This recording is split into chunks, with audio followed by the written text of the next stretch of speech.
नमस्कार साथियों, कैसे हैं आप लोग। तो आज हमारा क्लास 12 फिजिक्स का चैप्टर नंबर 1 का लेक्चर नंबर 2 होने वाला है, जिसमें हम लोग पढ़ेंगे क्या किसी भी वस्तु को आवेशित कैसे करते हैं, उसकी क्या क्या विधियां हो सकती हैं, उनको देखेंगे। तो चलिए पहले देख लेते हैं आवेशन क्या होता है।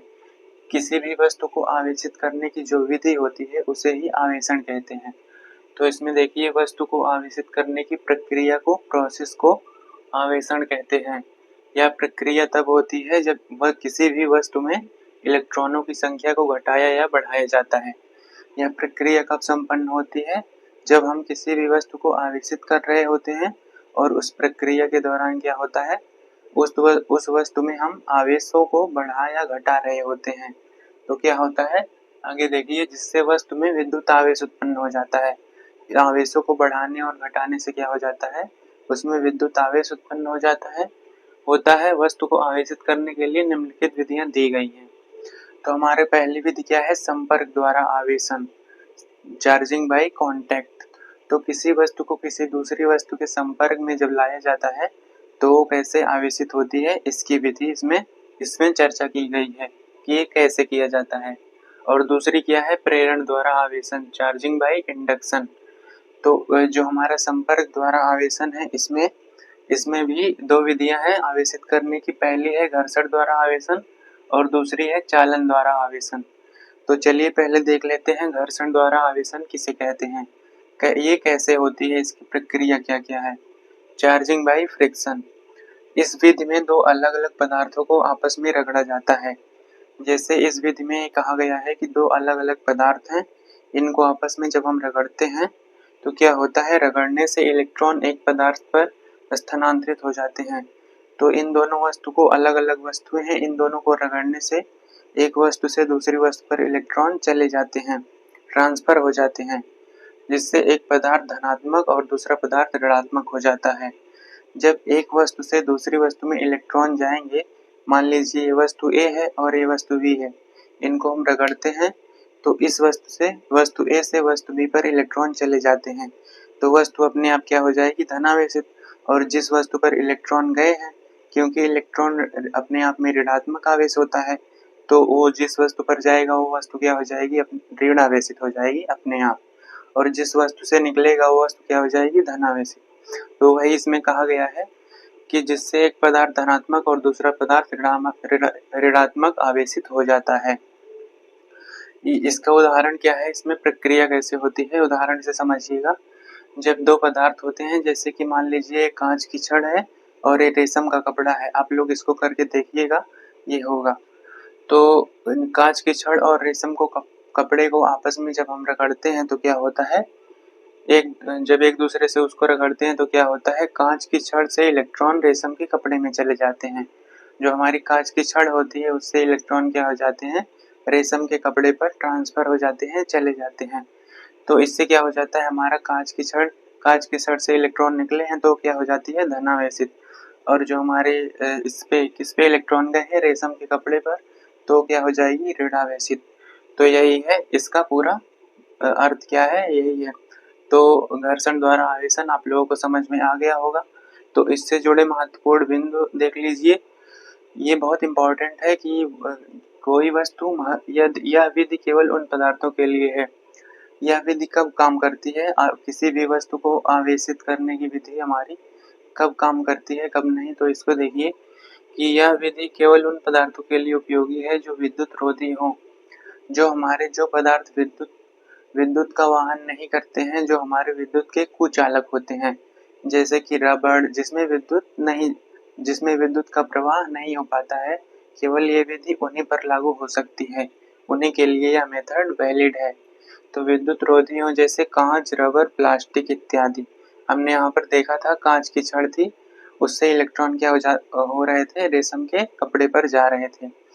तो केवल ये मेथड किसके लिए वैलिड है, ये विधि किसके लिए मान्य है, केवल उन्हीं वस्तुओं के लिए जो क्या हो, विद्युत की कुचालक हो, इंसुलेटर हो।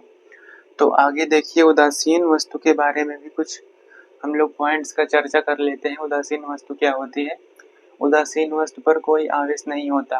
तो देखिए क्या यह सही है या गलत, उदासीन वस्तु पर कोई आवेश होता है, आप लोग इस वीडियो को रोक करके एक बार जरूर सोचिएगा, क्योंकि हमने आपको पिछले लेक्चर में बताया था, अच्छे से समझाया था। तो आप लोग जरूर सोचिएगा और अपने मन में उत्तर सोचिएगा पहले, उसके बाद आगे स्टार्ट करिएगा। तो हम बता देते हैं आप लोगों को, उदासीन वस्तु पर कोई आवेश नहीं होता। इसका कारण क्या है? इसका कारण है क्या उदासीन वस्तु पर कोई आवेश नहीं होता? तो हम तो कह रहे हैं कि ये पूरी तरीके से गलत है। क्यों गलत है? देखिए, उदासीन वस्तु पर आवेश होता है। कैसे होता है? कोई वस्तु तभी उदासीन होती है, हमने आपको बताया था पिछले लेक्चर में, कि जब उस पर समान संख्या में आवेशों की संख्या समान हो, धनात्मक आवेश और ऋणात्मक आवेश बराबर हो, तब वो वस्तु क्या हो जाती है? उदासीन हो जाती है। इस वस्तु पर अगर 2 इलेक्ट्रॉन और 2 प्रोटॉन हैं तो क्या हो जाएगी? ये उदासीन कहलाएगी। तो आगे देखिए, इसलिए ऑप्शन हमारा इसमें गलत टिक होगा। आगे देखिए, अगला बिंदु क्या है? उदाहरण वस्तु, उदासीन वस्तु पर नेट आवेश नहीं होता है। क्या यह सही या गलत है? इसको आप लोग जरूर वीडियो रोककर देखिएगा, अपने मन में विचार करिएगा।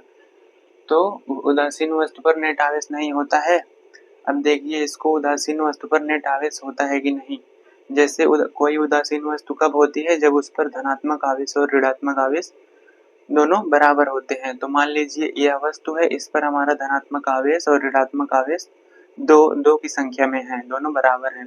तो इस पर नेट आवेश हम लोग कैसे निकालते थे? वहां पर नेट आवेश चिन्हों के साथ उनको हम जोड़ देते थे। तो जो हम नेट आवेश इनको निकाल लेंगे, धनात्मक आवेश और ऋणात्मक आवेश को जोड़ के, तो हमारा क्या आएगा? शून्य आएगा। तो इस पर उदासीन वस्तु पर कोई नेट आवेश नहीं होता है। यह ऑप्शन हमारा सही हो जाएगा, शून्य होता है। तो अगला एक महत्वपूर्ण नोट करके है, देख लीजिए, महत्वपूर्ण पॉइंट है ये, केवल विकर्षण से। इसमें हम लोग जानेंगे कि इसमें पता कैसे चलता है कि कोई वस्तु आवेशित है या नहीं। उसको हम लोग इसमें इस विधि से निकाल सकते हैं। केवल विकर्षण से ही पता चलता है कि कोई वस्तु आवेशित है या नहीं। तो अगर दो वस्तुएं हैं, वो आपस में विकर्षित कर रही हैं या आकर्षित कर रही हैं, तो उससे पता चलता है कि ये वस्तु पहले से आवेशित है या नहीं है। तो देखिए केस फर्स्ट क्या है हमारा? केस फर्स्ट है, मान लीजिए वस्तु ए है, वस्तु बी है, इस पर धनात्मक आवेश है और वस्तु ए क्या है? उदासीन है। तो यहाँ पर दो केस हो सकते हैं, इनमें भी वस्तु ए या तो ऋणावेशित हो जाए या और वस्तु भी धनावेशित ही रहे, तो ये दोनों आकर्षित करने लगेंगी आपस में। तो इससे क्या पता चलेगा कि वस्तु हमारी जो है वो क्या है? पहले से आवेशित हो चुकी है। और अगला हमारा क्या है? या तो वस्तु ये उदासीन रहे और वस्तु भी हमारे धनावेशित रहे। तो ये या तो पहले के जैसा ही यहाँ पर रहे या ये वस्तु ए पर ऋणात्मक आवेश आ जाए। तो ये दो केस हो सकते हैं। अगला पॉइंट देखिए, केस टू देखिए। इनमें केस टू जैसे है, किसी पर समान आवेश आ जाए। हमने आपको बताया था कि समान आवेशित वस्तु एक दूसरे को क्या करती हैं? दूर ढकेलती हैं, प्रतिकर्षित करती हैं। तो इन पर अगर समान आवेश है, वस्तु ए है, वस्तु बी है, इन पर, इस पर धनावेश है, इस पर भी धनावेश है, तो क्या करेंगी? एक दूसरे को दूर ढकेल लेंगी, दूर प्रतिकर्षित करेंगी। तो ये हमारा हो गया पहला वाला। क्या है? घर्षण द्वारा आवेशन हमारा कंप्लीट होता है। तो आप लोग इसका स्क्रीनशॉट ले लीजिए। हम लोग दूसरा वाला देखते हैं कि चालन द्वारा आवेशन कैसे होता है। दूसरा क्या है? दूसरा है सन्नादन अथवा चालन द्वारा आवेशन, चार्जिंग बाय कंडक्शन। कंडक्शन, ये आप लोगों को और दिख रहा होगा, इसको ध्यान कर लीजिए। सनादन, सनादन जिसको हम चालन भी कहते हैं, चालन को ही सनादन, दोनों के एक ही मतलब होते हैं। तो ये क्या है? चालन द्वारा आवेशन कैसे करते हैं? इसको देखिए, इस विधि में एक आवेशित वस्तु को एक अनावेशित वस्तु के संपर्क में लाया जाता है। कोई आवेशित वस्तु है और कोई जिस अनावेशित मतलब कोई किसी वस्तु पर कोई आवेश नहीं है। तो एक वस्तु जिस पर आवेश है और एक वस्तु जिस पर कोई आवेश नहीं है, दोनों को पास में संपर्क में लाया जाता है। तो क्या होगा?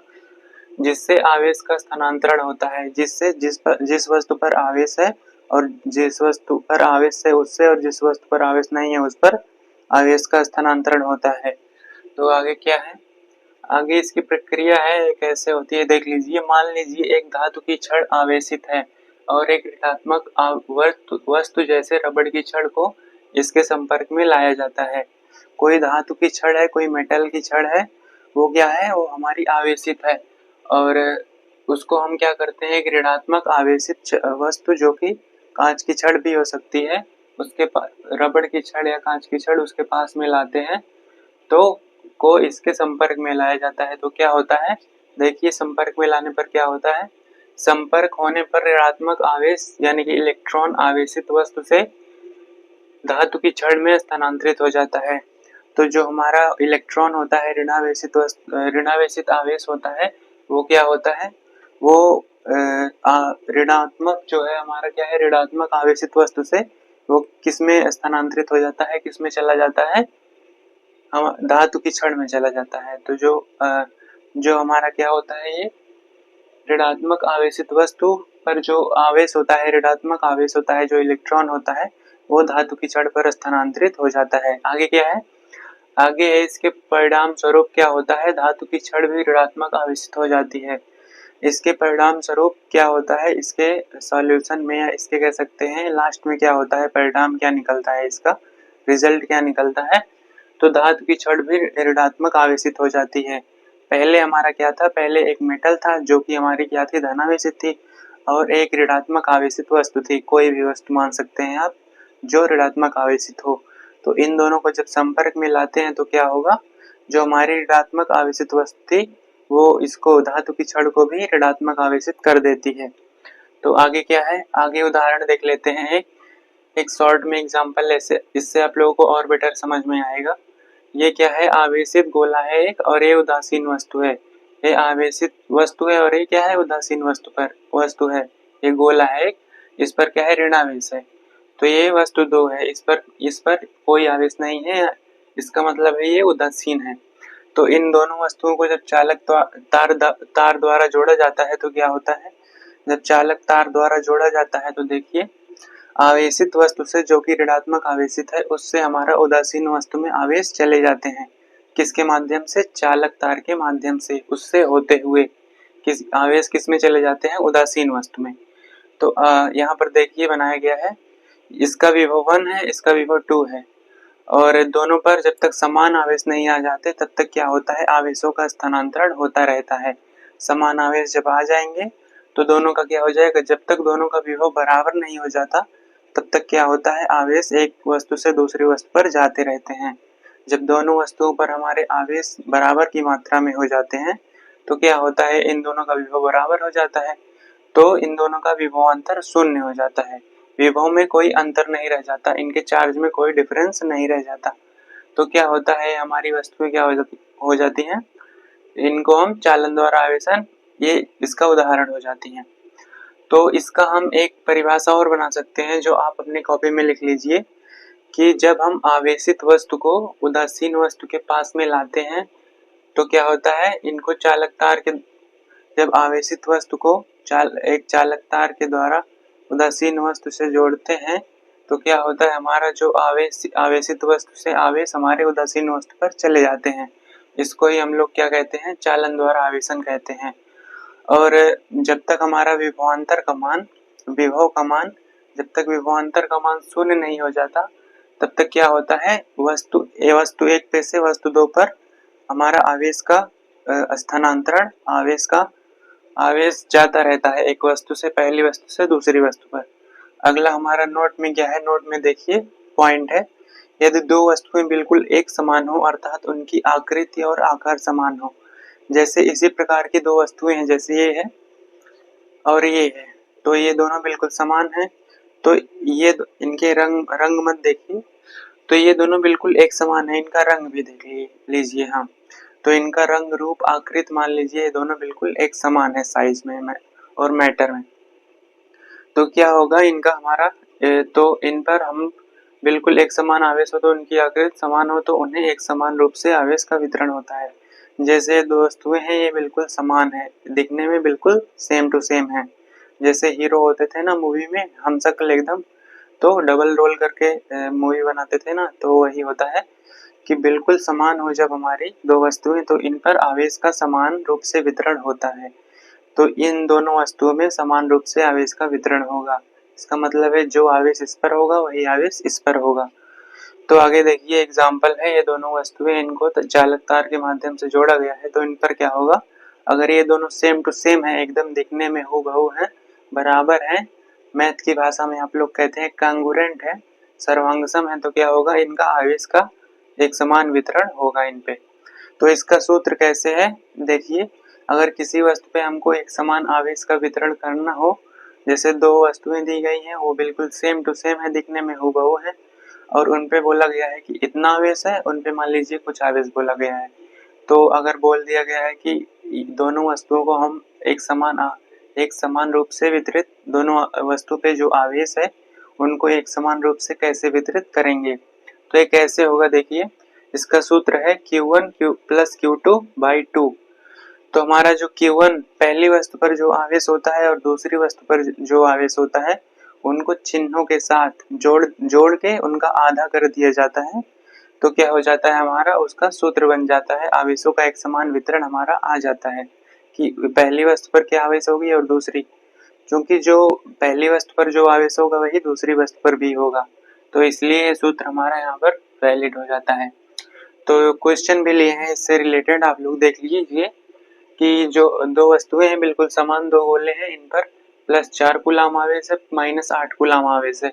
इनमें बोला गया है कि हमारा जो है, क्या बोला गया है कि इन पे आवेश का एक समान रूप से वितरण कीजिए। तो कैसे, क्या आएगा, इन पर एक समान रूप से वितरण करेंगे तो इन पर क्या आवेश आएगा, तो देखिए ये फार्मूला लगाएंगे, पहली वस्तु पर जो आवेश है और दूसरी वस्तु पर जो आवेश है उनको चिन्हों के साथ हम जोड़ देंगे, तो और उनको हम क्या करेंगे, 2 से भाग कर देंगे, डिवाइड कर देंगे, तो क्या आएगा, -2 कूलम आवेश आ जाएगा, जो कि पहली वस्तु पर और दूसरी वस्तु पर दोनों पर अगर हम एक समान रूप से आवेश को वितरित करेंगे तो -2 कूलम आएगा।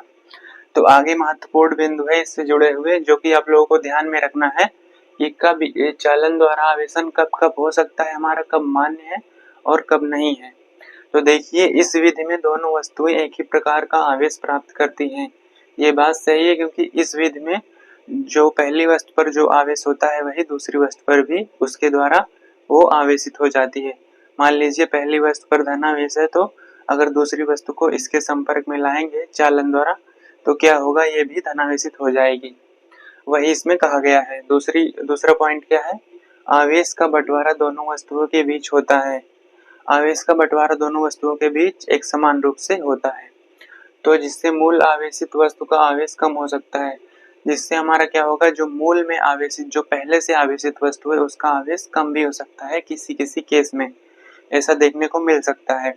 तो तीसरा पॉइंट क्या है, देखिए, यह विधि चालकों जैसे कि धातु, यह विधि कब मान्य है और कब अमान्य है, कब वैलिड है। जो हमने इसके पहले वाली विधि देखी थी, क्या था वो, इसके पहले वाली विधि क्या थी, चालन द्वारा, इसके पहले वाली क्या थी, घर्षण द्वारा आवेशन। तो घर्षण द्वारा आवेशन में हम लोगों का वो विधि कब मान्य थी, वो कुचालकों के लिए मान्य थी, जो हमारे विद्युत के क्या होते हैं, विद्युत के कुचालक होते हैं, जिनमें विद्युत धारा प्रवाहित नहीं हो सकती, उनके लिए वाली मान्य थी विधि। और ये कब मान्य है, ये चालकों के लिए यह विधि मान्य है। कोई चालक वस्तु है, कोई धातु है, कोई मेटल है, जिसमें क्या होता है, विद्युत धारा प्रवाहित हो जाती है, उन पर हम यह विधि लगा सकते हैं, उनको हम आवेशित कर सकते हैं। जैसे लोहा है, उनमें विद्युत धारा प्रवाहित होती है, तो उनको हम चालन द्वारा आवेशित कर सकते हैं। तो इसमें यही कहा गया है। तो आप लोग इसका स्क्रीनशॉट, ये हम अगले अपने दूसरे वाले गुणधर्म पर दूसरे वाले क्या, आवेशन कैसे करते हैं, दूसरे वाली विधि पर चलते हैं, जो कि हमारा क्या है, प्रेरण द्वारा आवेशन। तो ठीक है, ले लीजिए स्क्रीनशॉट। प्रेरण द्वारा आवेशन किसे कहते हैं, चार्जिंग बाय इंडक्शन, प्रेरण द्वारा आवेशन। इसमें क्या होता है, देखिए, इस विधि में किसी भी वस्तु को बिना संपर्क के आवेशित किया जाता है। यह प्रक्रिया विद्युत क्षेत्र के प्रभाव से होती है। तो इस विधि में हम किसी वस्तु को किसी चालक वस्तु को बिना संपर्क में लाए आवेशित कर देते हैं। तो मैं किसी चालक वस्तु क्यों कह रहा हूँ, क्योंकि इसमें इस विधि द्वारा केवल चालक वस्तुओं को ही, जो विद्युत धारा का वहन करती हैं, उनको ही आवेशित किया जा सकता है। तो आगे देखते हैं, यह प्रक्रिया विद्युत क्षेत्र के प्रभाव से होती है।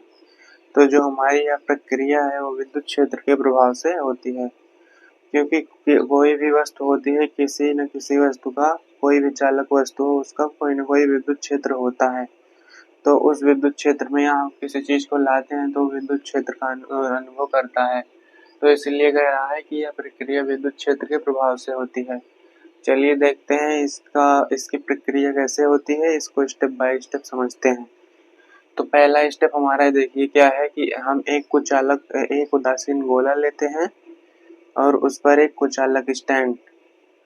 तो यहाँ पर देखिए उदासीन गोला है और ये क्या है, कुचालक स्टैंड है। कुचालक स्टैंड में क्या होता है कि धरती से संपर्क नहीं होता, वहाँ पर कोई भी आवेश ना गोले में जा सकता है, ना गोले से कोई भी आवेश धरती में आ सकता है। तो इसीलिए हम लोग क्या करते हैं, कुचालक स्टैंड को लेते हैं। सॉरी। तो उदासीन वस्तु जो होती है, उदासीन गोला जो है, इसमें क्या है कि समान आवेश है, जितने धनावेश होंगे उतने ही ऋणावेश होंगे। तो यहाँ पर क्या करेंगे देखिए, फर्स्ट स्टेप में ही दूसरे पार्ट में, ये जो गोला है हमारा, एक उदासीन वस्तु है, जो उदासीन गोला है, इस पर क्या करेंगे, ये एक छड़ को इसके पास में लाएंगे, जो कि क्या होती है, जो कि जिस आवेश को आपको गोले पर लाना होगा या प्राप्त करना चाहते हैं आप जिस आवेश को, उसके विपरीत प्रकृति का आवेश आपको छड़ पर लाना होगा और उसको इसके पास में लाते हैं। तो देखिए क्या होता है, तो यहाँ पर पास में लाने पर हमारा होता है, जो धनावेशी छड़ है, मान लीजिए धनावेशी छड़ है और ये क्या है, ये गोला है उदासीन। तो इसको पास में लाते हैं तो क्या होता है, जो धनावेश है वो ऋणावेश को आकर्षित करता है, पॉजिटिव नेगेटिव को आकर्षित करता है, और धनावेश जो है धनावेश को समान को क्या करता है, प्रतिकर्षित। ये तो आप लोगों को पता ही है।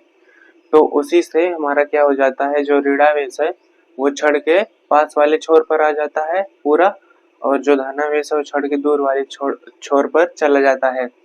इसी इसी यही रीजन है उसका, आकर्षण और विकर्षण के द्वारा।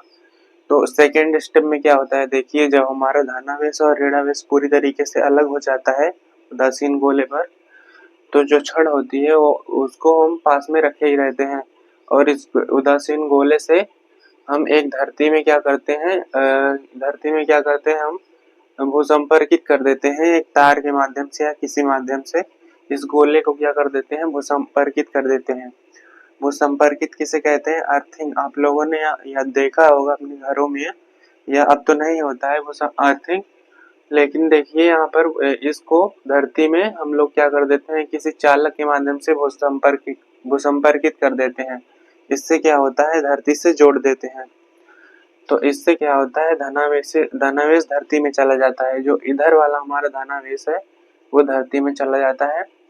और यहाँ पर रियलिटी में होता यह है कि जो यहाँ से इलेक्ट्रॉन होते हैं धरती से, ये इलेक्ट्रॉन इसमें आके क्या कर देते हैं, जो हमारे धनावेश होते हैं उनको उदासीन कर देते हैं। तो उदासीन करने के बाद हमारे जो धनावेश पूरी तरीके से खत्म हो जाता है गोले से। तो आगे क्या करेंगे देखिए, इसी में छड़ को पास रखते हुए भूसंपर्क हटाते हैं, फिर छड़ को दूर ले चले जाते हैं।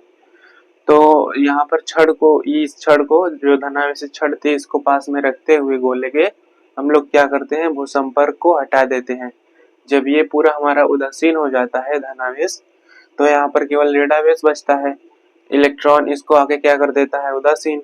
तो हम क्या करते हैं कि छड़ को गोले के पास में रखते हुए क्या करते हैं, भूसंपर्क को हटा देते हैं। इसको देखिए यहाँ पर कट का निशान बनाया हुआ है। तो ऐसा ही क्यों करते हैं कि छड़ को पास रखते हुए भूसंपर्क हटाते हैं। अगर हम छड़ को दूर लेके चले जाएंगे और भूसंपर्क हटाएंगे, फिर तो क्या होगा कि जो हमारे ऋणावेश है यहाँ पर अभी तो छड़ के द्वारा आकर्षित हैं, बंधे हुए हैं, तब ये क्या होगा, ये मुक्त हो जाएंगे, यहाँ पर पूरे गोले पर फैल जाएंगे। तो ये गोला क्या हो जाएगा, फिर से वही यहाँ से क्या हो जाएगा, उदासीन हो सकता है धरती के द्वारा, जो इसमें नहीं सॉरी। तो ये अगर इसको हम लोग दूर करके इसको हटाएंगे हम लोग, तो क्या हो जाएगा, जो धरती से आवेश आके इसको, और धनावेश भी आ सकते हैं धरती से इसको, और यहाँ पर क्या कर सकते हैं, उदासीन कर सकते हैं फिर से। हाँ, तो इसको पास में रखते हुए इसलिए हटाते हैं क्योंकि ये ऋणावेश बंधा हुआ रहता है यहाँ पर। तो आगे देखिए हमारा आगे क्या होता है, ऋणावेशित। तब हमारा पूरी तरीके से गोला क्या हो जाता है, लास्ट में ऋणावेशित। जब इसको हम हटा देते हैं, क्या करते हैं, छड़ को पास रखते हुए भूसंपर्क हटा देते हैं, तो हम लास्ट में क्या होता है, छड़ को जब भूसंपर्क हट जाता है, फिर हम छड़ को भी धीरे धीरे हटा देते हैं। तो ये फिर लास्ट में क्या हो जाता है, वस्तु पर ऋणावेश आ जाता है। पूरी जो हमारा गोला होता है उदासीन, उस पर वो केवल ऋणावेशित हो जाता है, वो ऋणावेशित गोला हो जाता है। वस्तु पर देखिए लिखा भी गया है कि वस्तु पर ऋणात्मक आवेश एक समान रूप से फैल जाता है। अब ध्यान देने वाला बिंदु ये है, देखिए कि यहाँ पर नोट, प्रेरण द्वारा आवेशन में छड़ पर उपस्थित आवेश की विपरीत प्रकृति का आवेश प्रक्रिया के अंत में प्राप्त होता है। जैसा कि यहाँ पर अभी हमने बताया था कि आपको जिस प्रकृति का आवेश गोले पर, उदासीन गोले पर प्राप्त करना चाहते हैं आप, उसके विपरीत प्रकृति का आप क्या करेंगे कि उसके विपरीत प्रकृति का आवेश आप छड़ पर लाएंगे।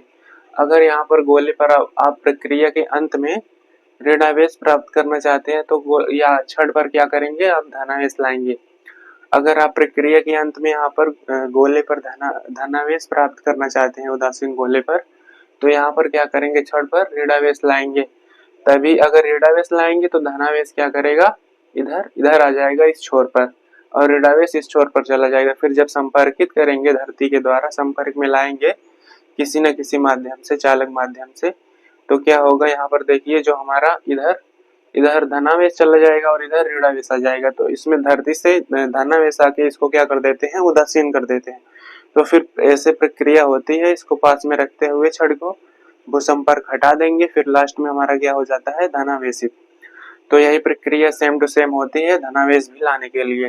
केवल यहाँ पर आपको क्या करना पड़ेगा छड़ पर क्या करना पड़ेगा, ऋणावेशित छड़ को यहाँ पर लाना पड़ेगा। तो आगे देखते हैं क्या है। आगे देखिए, दो उदासीन गोलों को एक साथ प्रेरण द्वारा आवेशित कैसे करते हैं। दो हमारे उदासीन गोले हैं, इसी के जैसे दो गोले हैं, तो दो उदासीन गोलों को हम एक साथ कैसे आवेशित करते हैं। यहाँ पर तो सिंगल ही हमने किया है, तो देखिए एक साथ कैसे, एक साथ वाला और आसान है, आप लोग देखेंगे अभी। तो दो उदासीन गोले ले लिए हमने, और यहाँ पर आप लोगों को पता है कुचालक स्टैंड, क्योंकि अगर सुचालक स्टैंड लेते या तो क्या करता, वो धरती से संपर्क बना के यहाँ पर इसको, इसमें आवेशों का आदान प्रदान होने लगता।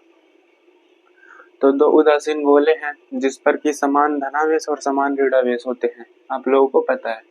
तो फर्स्ट स्टेप में तो यही है, और सेकंड स्टेप में क्या है, सेकंड स्टेप में ये जो हमारा क्या है, ऋणावेशित गोला है, और भी हमारा क्या है, धनावेशित। एक ऐसे हो गया कि जब हम यहाँ पर छड़ लाते हैं, धनावेशित छड़ लाते हैं, तो क्या हो जाता है कि ये जो आप वही नियम लगेगा आकर्षण और प्रतिकर्षण वाला। तो आकर्षण के कारण हमारा ऋणावेश इस छोर पर, इस गोले पर पूरा रह जाएंगे, और विकर्षण के कारण धनावेश क्या करेंगे, इस गोले पर आ जाएंगे, दूर चले जाएंगे। अगर आप इस गोले पर धनावेश प्राप्त करना चाहते हैं तो या आपको क्या क्या करना पड़ेगा, इस छड़ को ऋणावेशित करना पड़ेगा। तो अगर ये छड़ ऋणावेशित होती तो क्या करता कि जो धनावेश है यहाँ पर आ जाता और ऋणावेश विकर्षण के कारण उधर चला जाता। तो देखिए ये कुछ अलग स्टैंड है, ऐसे चलेगा। तो फिर यहाँ पर छड़ लाएंगे तो ऋणावेश क्या करेगा, ऋणावेश और धनावेश हमारा अलग हो जाएगा। चार्ज सेपरेशन, ये जो आप पूरा देख रहे हैं, ये पूरा जो है प्रेरण द्वारा आवेशन, ये किस पर कार्य करता है, चार्ज सेपरेशन पर, आवेश पृथक्करण पर। तो जब तक हम आवेशों को पृथक नहीं करेंगे, अलग अलग नहीं करेंगे, पृथक्करण नहीं करेंगे उनका किसी भी प्रकार से, तब तक हमारा प्रेरण द्वारा आवेशन प्रक्रिया संपन्न नहीं हो पाएगी। तो देखिए अब अगला स्टेप क्या है, स्टेप सेकंड क्या है। अब आप देख सकते हैं कि हमारा क्या है, जो दोनों चार्ज, दोनों धनात्मक और ऋणात्मक आवेश अलग अलग हो चुके हैं। तो अब क्या करेंगे, हम छड़ को धीरे धीरे क्या करेंगे, उदासीन गोले से, उदासीन तो नहीं रहेंगे आप, तो इस गोले से हम क्या करेंगे, दूर लेके चले जाएंगे। तो फिर लास्ट में क्या होगा देखिए, गोले ए पर समान रूप से ऋणावेश आ जाएगा और गोले बी पर क्या हो जाएगा, समान रूप से धनावेश आ जाता है। तो आशा करता हूँ कि आप लोग समझ गए होंगे। आप लोग इसका स्क्रीनशॉट ले लीजिए, फिर चलते हैं आगे। तो चलिए देख लेते हैं प्रेरण से जुड़े कुछ महत्वपूर्ण बिंदु को। प्रेरण से जुड़े कुछ हमारे महत्वपूर्ण बिंदु हैं जिनको हम डिस्कस करते हैं। तो पहला क्या है, प्रेरित करने वाली वस्तु न आवेश देती है, ना ही आवेश खोती है। जो हमारी प्रेरित करने वाली वस्तु होती है, जैसे कि हम प्रेरण द्वारा आवेशन में पढ़े थे कि क्या है, जो छड़ होती है वो क्या ना आवेश दे रही थी, ना उस पर आवेश उस पे से जा रहा था, केवल वो क्या कर रही थी, प्रक्रिया को प्रारंभ करने का कार्य कर रही थी, एक छोटा सा हिस्सा ले रही थी। जैसे कि आप लोगों के घर में या बगल में झगड़ा होता है तो देखे होंगे कि जो है कोई लोग होते हैं कि ना वो झगड़े से उनका कोई लेना देना होता है ना कुछ होता है, लेकिन वो क्या करते हैं झगड़े में, जैसा गांव देहात की भाषा में कहते हैं कि आग लगा देते हैं, उसमें क्या करते हैं जले पे नमक छिड़क देते हैं कि जिससे और झगड़ा तेज हो जाए। वैसे ये क्या होता है, प्रेरित करने वाली वस्तु न आवेश देती है ना ही आवेश खोती है। जो क्षण पे आवेश होता है हमारा वही है क्या है, प्रेरित करने वाला आवेश। ना वो आवेश देता है ना आवेश खोता है, केवल क्या करता है, क्या करता है, उस पे जो हमारा प्रक्रिया को प्रारंभ करने, इसका मतलब उसको प्रेरक करने का, उसको भड़काने का काम करता है, आवेशों को बांध के रखने का काम करता है। तो दूसरा क्या है, देखिए दूसरा हमारा क्या है, प्रेरण से जुड़े महत्वपूर्ण बिंदु में दूसरा पॉइंट, प्रेरित आवेश की प्रकृति सदैव प्रेरित करने वाले आवेश की प्रकृति से विपरीत होती है। तो जो प्रेरित आवेश की प्रकृति होती है जो प्रेरित करने वाले आवेश की प्रकृति से विपरीत होती है, जो आवेश हमारा प्रक्रिया के अंत में प्राप्त होता है हमको गोले पर, वो क्या होता है, वो छड़ पर जो आवेश होता है उससे क्या होता है, विपरीत होता है। जैसे मान लीजिए अगर छड़ पर हमारा धनावेश हम धनावेश लाए हैं तो क्या होगा, प्रक्रिया के अंत में हम गोले पर क्या होगा, प्रेरण द्वारा आवेशन में गोले पर कौन सा आवेश प्राप्त होगा, अगर छड़ पर धन आवेश लाए हैं तो गोले पर ऋण आवेश प्राप्त होगा। सॉरी, तो अगला हमारा क्या है, तीसरा पॉइंट देख लीजिए क्या है, प्रेरण में इसको लेते हैं। तो प्रेरित आवेश जो होता है, जो प्रक्रिया के अंत में प्राप्त होता है, प्रेरित आवेश उसे कहते हैं जो हमारा प्रेरण द्वारा आवेशन में वो छोटा या बराबर होता है प्रेरित करने वाले आवेश से। इसका मतलब है जो छड़ पर आवेश होता है जो प्रेरित कर रहा होता है इसको, वो क्या होता है, उस इससे छोटा होता है प्रेरित आवेश। हमारा जो प्रक्रिया के अंत में, अगर मान लीजिए छड़ पर हमारे दो आवेश हैं तो प्रक्रिया के अंत में हमको क्या प्राप्त होगा, या तो दो प्राप्त होगा या दो से छोटा, यानी इसका मतलब है एक भी हो सकता है और जीरो भी, कुछ नहीं भी प्राप्त हो।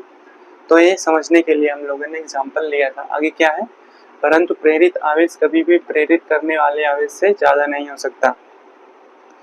तो जो छड़ पर आवेश होता है उससे हमारा जो प्रक्रिया के अंत में गोले पर प्राप्त हुआ आवेश होता है वो ज्यादा नहीं हो सकता, छड़ पे जितना आवेश होता है उससे, वो उससे छोटा होगा या उसके बराबर होगा। उसको हम लोगों ने इसको भी डिस्कस किया था अभी कुछ देर पहले। तो चौथा पॉइंट क्या है, प्रेरण केवल वस्तुओं में संभव है, कणों में नहीं। तो ये समझते हैं क्या है, प्रेरण जो हमारा केवल वस्तुओं में संभव है, कणों में नहीं। ऐसा क्यों है, क्योंकि देखिए जो हमारा प्रेरण किस पर निर्भर करता है, प्रेरण हमारा किसके समानुपाती होता है, किस पर निर्भर करता है, इसका कंडीशन क्या है कि प्रेरण जो है वस्तु के आकार पर ही सामान्यतः वस्तुओं पर निर्भर करता है। वस्तु चाहे चालक हो या कुचालक, उसका कुछ आकार होना चाहिए।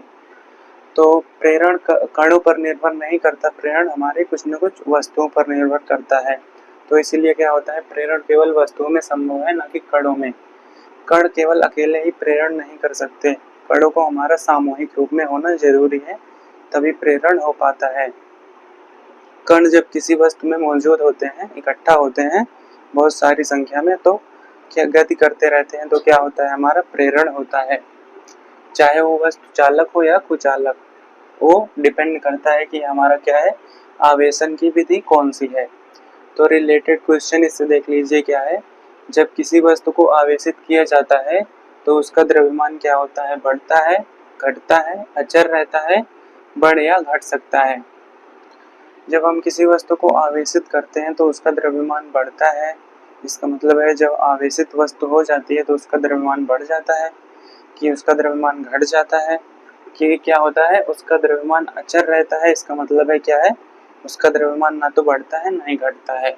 और ये चौथा वाला ऑप्शन क्या है हमारा, कि बढ़ या घट सकता है, इसमें से कोई भी हो सकता है, बढ़ भी सकता है और घट भी सकता है।